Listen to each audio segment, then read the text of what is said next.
Muchas gracias, en primer lugar, por la presentación, en segundo lugar, por la invitación para estar aquí en el Instituto Cervantes de Bruselas, en esta excelente sede. Y en tercer lugar, muchas gracias a Leonardo Cervera por invitarme para participar en la presentación de su libro. Efectivamente, Málaga seguramente fue la primera ciudad de España en el peligro de la libertad.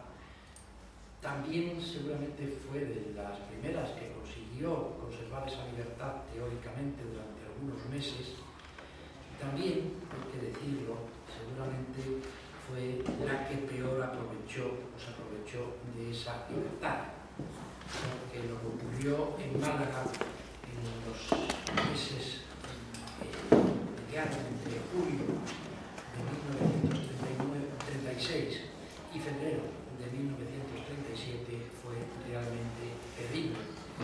Y seguramente lo más revelador y representativo de todo lo malo que concitó la Guerra Civil Española por las dos partes.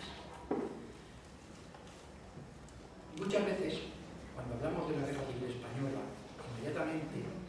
surgen nombres como Teruel, como Badajoz, como Oviedo, como Toledo,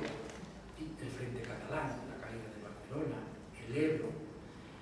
que son un poco marcan los hitos importantes de esa guerra que sufrieron, en la que participaron nuestros antepasados. Y generalmente se olvida el nombre de Málaga. Málaga no aparece entre los lugares donde la guerra tuvo uno de sus exponentes más crueles, más dramáticos y desde luego yo creo que más perturbadores de lo que fue la convivencia entre los españoles en esos años aciagos. Sin embargo, Málaga, pues como podemos ver leyendo el libro de Leonardo, ha sido escenario de unos hechos realmente estremecedores. Allí, el 18 de julio, hubo, como en muchos lugares de España, un intento frustrado de golpe de Estado. Salieron a la calle unas columnas encabezadas por el capitán Holguín que recorrieron la ciudad para ir a ocupar los centros del poder, el edificio de la aduana, donde estaba instalado el gobernador civil, donde estaba la policía, en fin, el principal centro de poder de la República en Málaga. Aquella excursión por la ciudad, de tono desafiante, de tono retador, prepotente, fracasó. Al llegar a la aduana, al edificio de la aduana, no estaba en la aduana, se llama así el edificio. Yo no soy un especial experto en Málaga,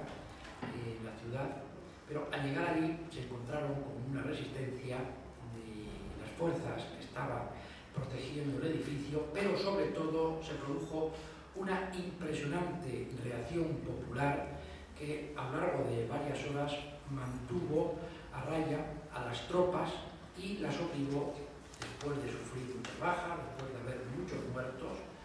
probablemente más de 200, las obligó a retirarse, con el sentido de derrota y también teniendo en cuenta que una parte de la guarnición de Málaga no se había sumado a la sublevación. Esas tropas regresaron al cuartel. El capitán Holguín, que las mandaba a los 2 o 3 días, fue ejecutado tras un consejo de guerra. Pero aquella noche, del 18 para el 19 de julio, la ciudad de Málaga fue escenario de unos hechos verdaderamente terribles. Aquellas masas populares que acudieron en defensa de la República, de la legalidad democrática, de la legitimidad, se desbordaron, cayeron en un caos absoluto y durante un montón de horas pues, saquearon establecimientos públicos, destruyeron todo lo que encontraron a su paso e incendiaron más de 200 edificios. A partir de ahí, la situación en Málaga fue realmente caótica,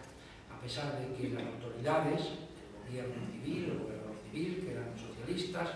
intentaban imponer cierto orden, y a pesar de que se mantenía, en este caso, pues, a la Guardia Civil al lado de la legitimidad republicana,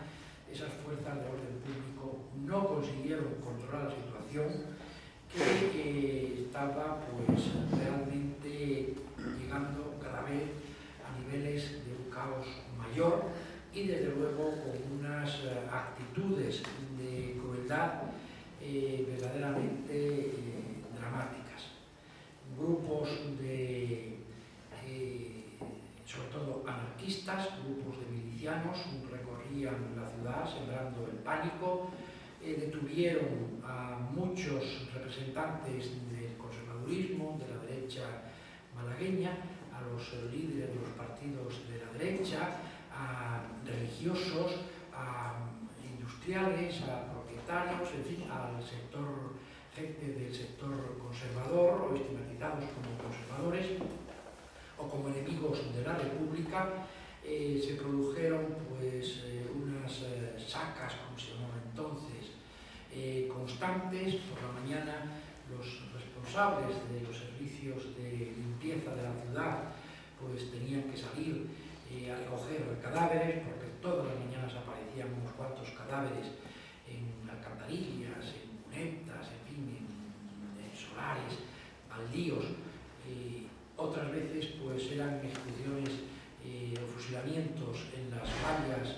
de los cementerios, hasta el extremo que en esos meses fueron cerca de 3.000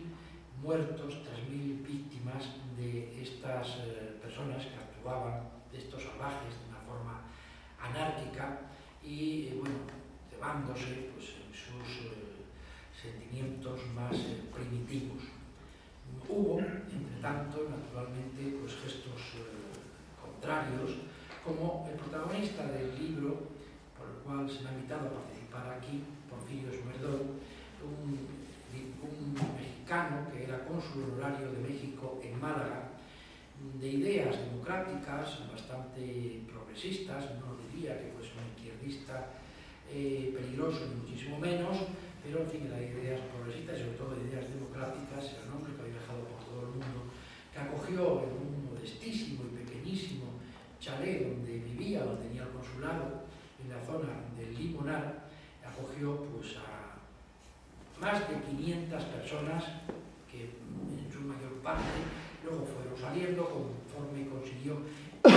sacando de la ciudad hacia el norte de África, marcándolas clandestinamente, pero en total fueron más de 500 personas, y eso está muy bien documentado, con sus nombres y sus datos, las que consiguió salvar con esta actitud humanitaria. Bueno, esta situación que se vivió en Málaga fue una situación realmente estremecedora, como decía antes, pues está perfectamente reflejada, perfectamente descrita, perfectamente contada en el libro de Leonardo Cervera. Creo que estamos ante un libro que, en mi opinión, ofrece la primera versión. Hay bastantes libros escritos ya sobre estos meses